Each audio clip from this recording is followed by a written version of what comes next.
Partie 2 du chapitre 7 du livre. L'essentiel de la vie chrétienne en toute simplicité, qui concerne l'Église. S'il vous plaît, ne lisez pas cette partie sans avoir lu la première et ensuite la troisième qui est la dernière. Je vous en remercie, et maintenant commençons. Vous trouverez certainement que mon analyse n'est pas des plus élogieuses concernant nos églises et actuelles, même très critiques, mais est-ce que je mens? Encore une fois, je n'écris que d'une manière générale, et je parle d'expériences vécues, et je ne les énonce pas toutes. Vous ne trouverez peut-être pas tous les éléments que je vous donne ici dans votre Église, mais si vous en trouvez quelques-uns, est-ce bien normal? Vous avez lu comment était organisée l'Église primitive. On n'y retrouve plus rien dans nos églises actuelles, tellement que nous avons dévié au fur et à mesure des siècles de cette dernière, et tout semble alors normal.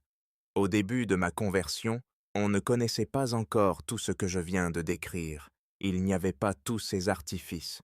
Je m'asseyais au fond de la salle, car bien souvent, j'avais une telle conviction de péché que je pleurais, et je ne voulais pas que l'on voie un grand homme comme moi pleurer. À la fin du culte, il y avait sur le sol une mare de larmes. On prêchait encore l'amour de Dieu, l'amour du prochain, devenir meilleur et faire le bien. J'ai vu tous les changements dans l'Église, et on a commencé à prêcher de moins en moins la sanctification. Les enseignements étaient tournés vers des choses plaisantes, à savoir ce que Dieu donnait à ses enfants et non plus ce que ses enfants devaient donner au Père. Je lisais la Bible et je m'y retrouvais plus. Je voyais tous ces changements et le pire, je voyais que les fidèles s'y plaisaient. Je parlais de mon mal-être face à tout cela. J'étais mal compris et on me disait que je devais m'adapter à toutes ces évolutions. Tout est sans mal. Un jour, lors d'une réunion de prière dans une église pentecôtiste, le groupe musical a commencé à improviser et c'était très rythmé. Tout le monde pensait que c'est l'Esprit Saint qui s'exprimait, et j'étais le seul à dire que c'était du rock and roll et même du très mauvais rock and roll, car, dans ma jeunesse, je connaissais très bien cette musique. Le Saint-Esprit ne peut pas être présent dans cette musique. Comme ce n'était pas ma première méfiance par rapport à ce qui se passait dans cette église, et que personne ne voulait m'entendre, il ne me restait plus qu'une chose à faire, la quitter. Maintenant, je n'arrive plus à supporter l'Église telle qu'elle est. Je ne trouve plus l'Église de mes débuts, et je préfère rester seul afin de ne pas être contaminé par des faux enseignements. Dieu ne m'a pas abandonné pour autant, bien au contraire. Il m'a donné des missions pour lui. Il m'a donné une épouse qui a les mêmes convictions que moi. Il m'a donné outre mon pays, un autre à aimer, à savoir la Côte d'Ivoire. Il m'a donné une mission d'évangélisation dans ce pays. Il m'a donné ma mission actuelle, à savoir témoigner par cet ouvrage et selon ses directives afin que l'on revienne à l'essentiel, donc à un évangile simple qui peut être compris facilement de tout le monde et surtout à la pratique de cet évangile. Un jour, un pasteur m'a dit « Si tu quittes l'Église, tu es comme une braise, à savoir le membre d'Église qui quitte le feu de bois, à savoir l'Église, elle va vite s'éteindre. Maintenant, je peux lui répondre que le feu du bois aussi peut s'éteindre, et une braise peut être placée dans un autre feu. J'ai fait ces derniers temps quelques expériences avec nos églises actuelles, et je vous en donne mes conclusions. Je dois vous dire que cela fait environ 10 ans que je ne vais plus à une église, et franchement, je ne m'en porte pas plus mal. Ces derniers mois, je me suis dit pourquoi pas tenter de renouer avec une église. Alors, je me suis donné une stratégie, à savoir mener mes recherches dans les 50 kilomètres de mon domicile. J'ai alors contacté une vingtaine d'églises via les adresses email et je leur ai posé 7 questions qui ne demandaient qu'une réponse par oui ou par non. Dans cette vingtaine, 5 m'ont seulement répondu, elles ont répondu oui à toutes mes questions, sauf une qui a répondu non à la question qui demandait si elle était favorable à la demande de la dîme pour les membres de votre Église. Sachez bien que je suis totalement opposé à la dîme, et je peux vous assurer que j'ai étudié profondément la question tant du côté pour et contre. Le résultat, c'est qu'elle est non fondée pour le chrétien. Ce n'est qu'une des lois de l'Ancien Testament qui était destinée pour le peuple d'Israël. Dans le Nouveau Testament, là où l'on trouve les doctrines pour le chrétien, on lit nulle part clairement que Christ et les apôtres ont payé la dîme, et encore moins nous demander de la payer. En outre, ce qui est terrifiant dans nos églises qui demandent la dîme, c'est qu'elles ont des arguments complètement faux, à savoir que l'on y dit qu'en payant la dîme, on devient prospère. Moi, je dis quand on paye la dîme, on s'appauvrit, et celui qui la reçoit s'enrichit. On y dit que la dîme donne des bénédictions de Dieu pour nos vies. Moi, je dis qu'on ne paye pas Dieu pour recevoir des bénédictions. On y dit que l'on honore Dieu en payant la dîme. Moi, je dis qu'on honore Dieu par notre vie sanctifiée.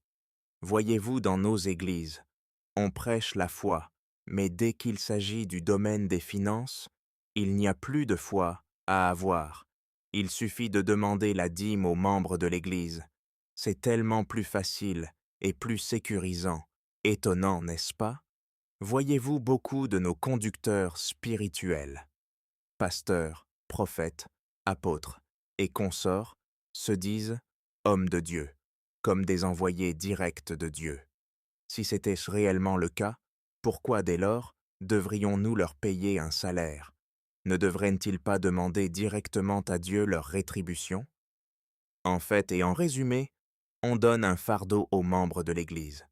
Maintenant, ayant dit cela, et c'est encore plus explicatif dans mes ouvrages, il est parfaitement exact que dans la Bible pour le chrétien, on y parle de générosité, de faire des dons, de libéralité, d'offrande.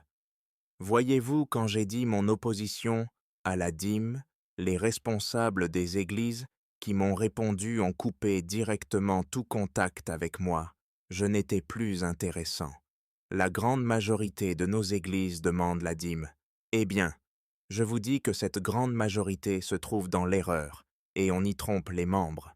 Je vous dis aussi que même si on laisse le libre choix aux membres de l'Église de la payer ou pas, en y restant, on devient complice à ce mensonge. Donc, à vous d'en tirer les conclusions, moi c'est fait. Je ne reste pas dans une église où l'on demande la dîme. Quand j'écris à un pasteur, je ne reçois que rarement une réponse, et cette dernière bien souvent 10 jours après mon envoi. Déjà là, je constate un manque de bienséance, de savoir-vivre, de politesse. J'ai toujours appris que l'on devait répondre à un courrier dans un délai raisonnable.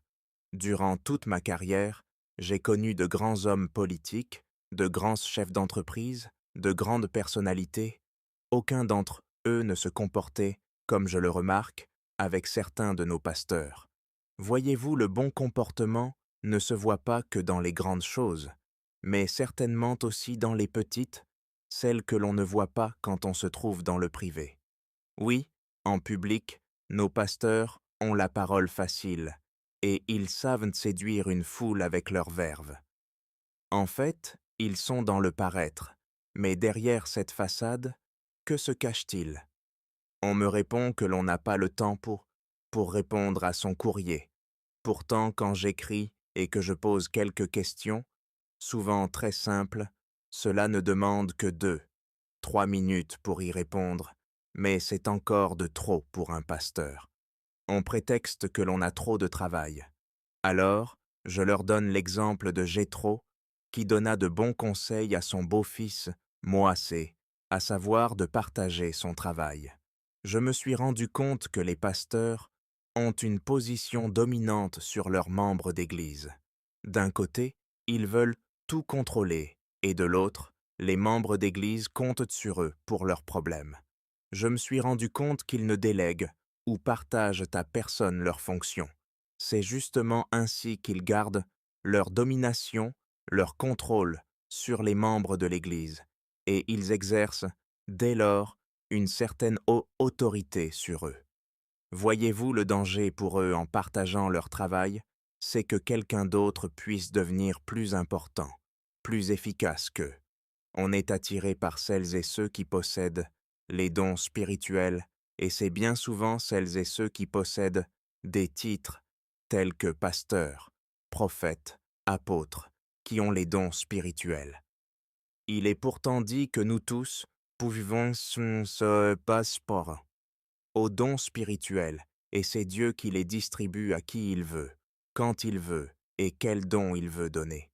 On les reçoit en priant, ou par l'imposition des mains de celles et ceux qui les ont déjà. Mais là, celles et ceux qui les possèdent ne chercheront pas à les transmettre, car ils finiront par devenir jaloux de vous, et ils perdront de l'autorité sur vous. Toutefois, sachez une bonne chose, ne cherchez jamais les dons spirituels si vous n'avez pas au préalable le fruit de l'esprit et surtout l'amour pour votre prochain. C'est clairement dit dans la Bible.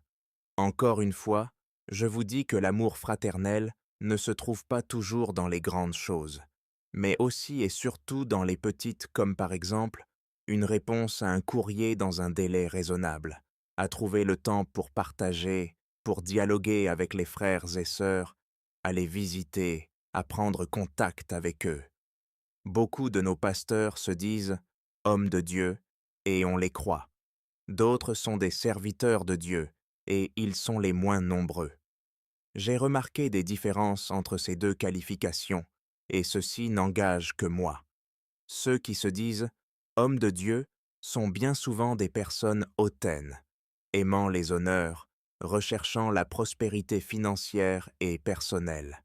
Ils sont charismatiques, ils sont persuasifs, ils sont séducteurs, ils se montrent supérieurs et distants par rapport à leurs adeptes. Ils sont vénérés, ils sont dominateurs, ils sont remplis d'orgueil. Les serviteurs de Dieu se mettent au service de leurs membres d'Église. Ils sont ouverts d'esprit, ils aiment leur prochain. Ils sont humbles, ils sont aimables, courtois, ils ne recherchent pas leurs propres intérêts. Voilà les fruits que portent nos conducteurs spirituels et on a le choix de suivre certains par rapport à d'autres. Croyez bien que je ne parle que d'une manière générale et croyez aussi qu'il existe des pasteurs qui acceptent le dialogue, qui sont ouverts d'esprit, qui sont à votre écoute, mais il faut les chercher, il faut les trouver. Je termine ici cette deuxième partie et je vous invite à écouter directement la deuxième et troisième partie de ce thème qui concerne l'Église et je vous rassure, ce n'est pas long. Bien fraternellement, Dominique.